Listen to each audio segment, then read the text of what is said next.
Hi guys, welcome back to Yoma TV. It's part 3 of Louis Vuitton Life. अगर आपने part 1 और 2 नहीं देखा तो जल्दी से देख लें।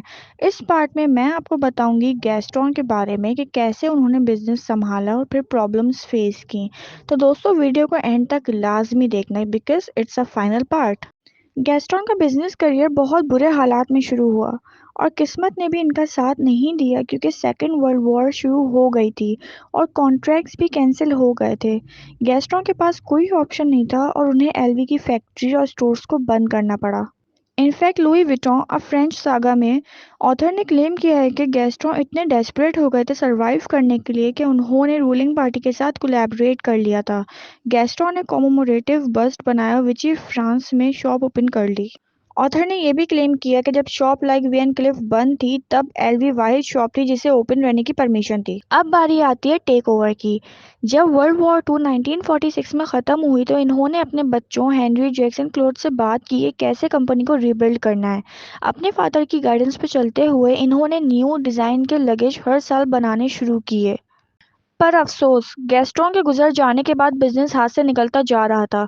हार्ड साइडेड लगेज की पॉपुलैरिटी कम होती जा रही थी। तीनों बच्चों ने स्ट्रेटजी यूज की और आपस में काम बांट लिए to run the company. They asked their sister's husband Henry to take over the company.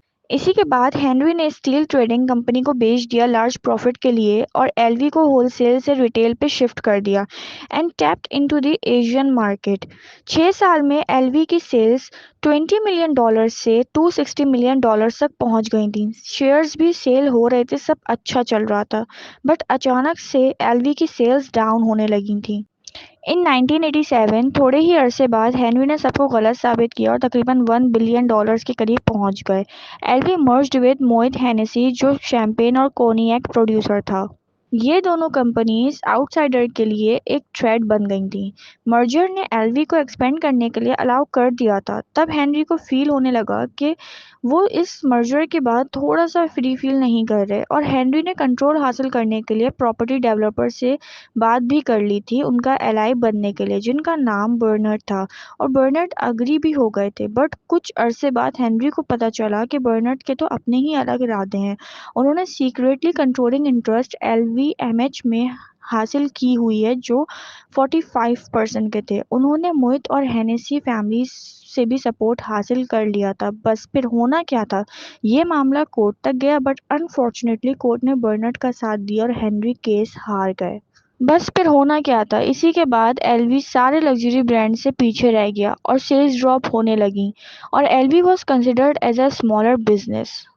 But then Yves Carcelle come up with new ideas to accomplish the dream of Louis और उन्होंने bold ideas present किए जिसने सब कुछ बदल दिया था और इनका साथ दिया कुछ डिजाइनर्स हैं such as Isaac मिजराही, Viven Westwood और इन्होंने हैंडबैग्स बनाए by using the same monogram for its 100th anniversary. और उस टाइम पे कोलैबोरेशंस इतनी आम नहीं थी और हैंडबैग्स लग्जरी आइटम्स में नहीं आते थे।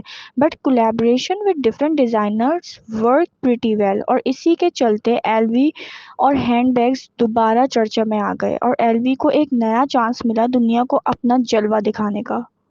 1 साल बाद एलवी के लिए एक डिज़ाइनर को क्रिएटिव डायरेक्टर के तौर पर हायर किया जिनका नाम मार्क जेकब्स था। इन्होंने एलवी को एक नया जन्म दिया by launching its first ready to wear line जिसमें डिज़ाइनर्स ने कोलैबोरेट किया और फिर LV expanded into glasses, accessories और वॉचेस एक्सेट्रा। कंपनी ऐसे ही इन हाउस प्रोडक्ट्स बनाती रही। क्राफ्टमैन को 2 साल तक ट्रेन किया जाता था और कुछ पीसेस 300 स्टेजेस से गुजार कर असेंबल किए जाते थे to give it a unique touch.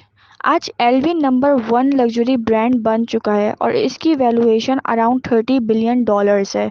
तो ऐसे पूरी होती है एक आम से होमलेस बच्चे की कहानी जिसके पास एक वक्त में न खाने के लिए कुछ था न सर छुपाने के लिए शेल्टर।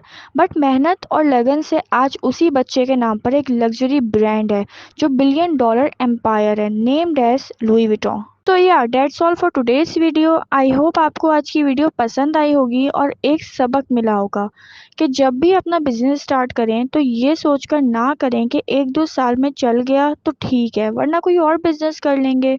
याद रखें, बिजनेस रन करना आम बात नहीं है और कोई भी बिजनेस आपको फौरन ही कमा कर नहीं दे सकता। It needs patience. अगर आप में सब्र करने की क्षमता है तो आप कुछ भी हासिल कर सकते हैं। तो दोस्तों, वीडियो अच्छी लगी हो तो लाइक करें और अपने फ्रेंड्स और फैमिली के साथ इसको लाजमी शेयर करें और हमारे चैनल को सब्सक्राइब करें और थोड़ी सी मोटिवेशन मुझे भी दें। मिलती हूँ अगली वीडियो में, तब तक के लिए थैंक्स फॉर वॉचिंग।